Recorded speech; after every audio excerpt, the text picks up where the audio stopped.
So let me now finalize a few words about Trump.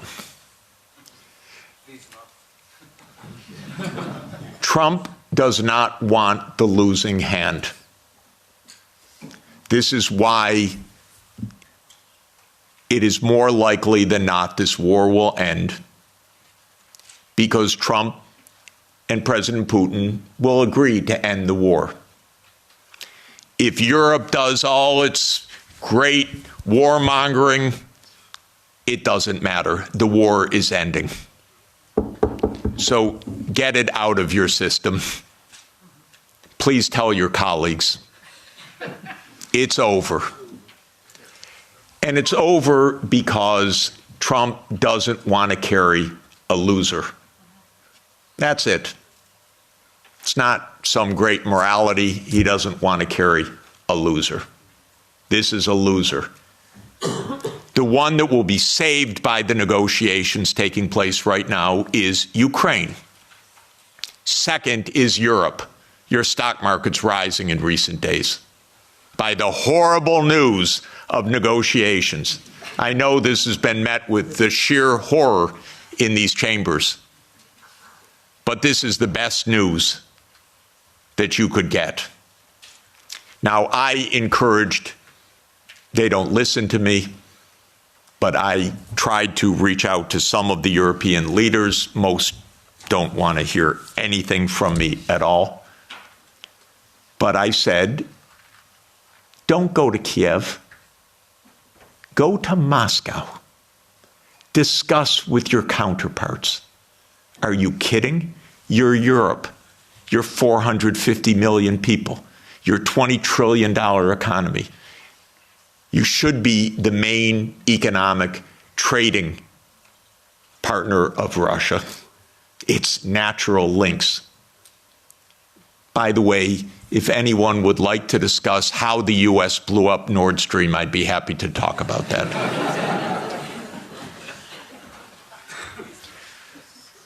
So the Trump administration is imperialist at heart.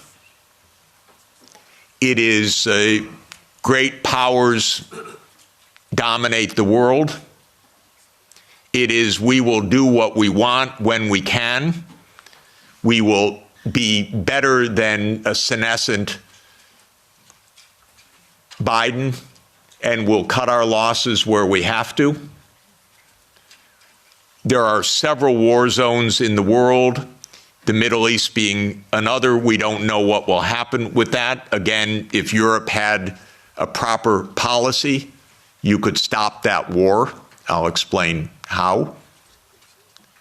But war with China is also a possibility. So I'm not saying that we're at the new age of peace, but we are in a very different kind of politics right now, and Europe should have a foreign policy, and not just a foreign policy of Russophobia, a foreign policy that is a realistic foreign policy that understands Russia's situation, that understands Europe's situation, that understands what America is and what it stands for, that tries to avoid Europe being invaded by the United States, because it's not impossible that America will just land troops in Danish territory. I'm not joking. And I don't think they're joking. And Europe needs a foreign policy, a real one. Not a, yes, we'll bargain with Mr. Trump and meet him halfway.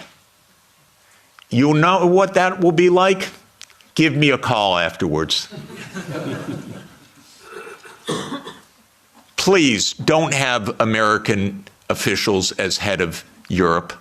Have European officials. Please. Have a European foreign policy. You're going to be living with Russia for a long time, so please negotiate with Russia. There are real security issues on the table. But the bombast and the Russophobia is not serving your security at all.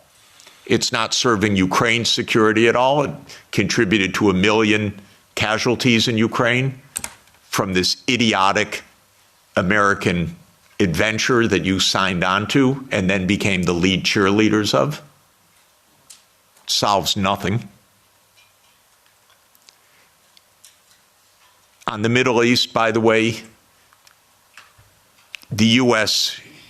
completely handed over foreign policy to Netanyahu 30 years ago. The Israel lobby dominates American politics. Just have no doubt about it. I could explain for hours how it works. It's very dangerous. I'm hoping that Trump will not destroy his administration and worse, the Palestinian people because of Netanyahu, who I regard as a war criminal, properly indicted by the ICC, and that needs to be told no more, that there will be a state of Palestine on the borders of the 4th of June, 1967, according to international law, as the only way for peace. It's the only way for Europe to have peace on your borders with the Middle East, is the two-state solution. There is only one obstacle to it, by the way, and that is the veto of the United States in the UN Security Council. So if you want to have some influence, tell the United States, drop the veto. You are together with 180 countries in the world. The only ones that oppose a Palestinian state are the United States, Israel, Micronesia, Nauru, Palau, Papua New Guinea, Mr. Malay, and Paraguay. So this is a place where Europe could have a big influence. Europe has gone silent about the JCPOA and Iran. Netanyahu's greatest dream in life is a war between the United States and Iran. He's not given up, and it's not impossible that that would come also. And that's because the U.S. in this regard does not have an independent foreign policy. It is run by Israel. It's tragic. It's amazing, by the way. And it could end. Trump may say that he wants foreign policy back. Maybe. I'm hoping that it's the case. Finally, let me just say with respect to China, China is not an enemy. China is just a success story. That's why it is viewed by the United States as an enemy, because China is a bigger economy than the United States. That's all.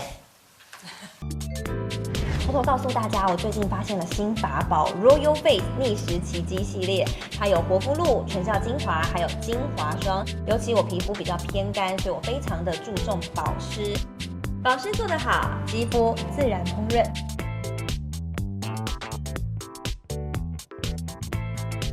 提亮肤色更年轻，抚平皱纹超有感，而且气色变好。用心保养，每天都更美一点。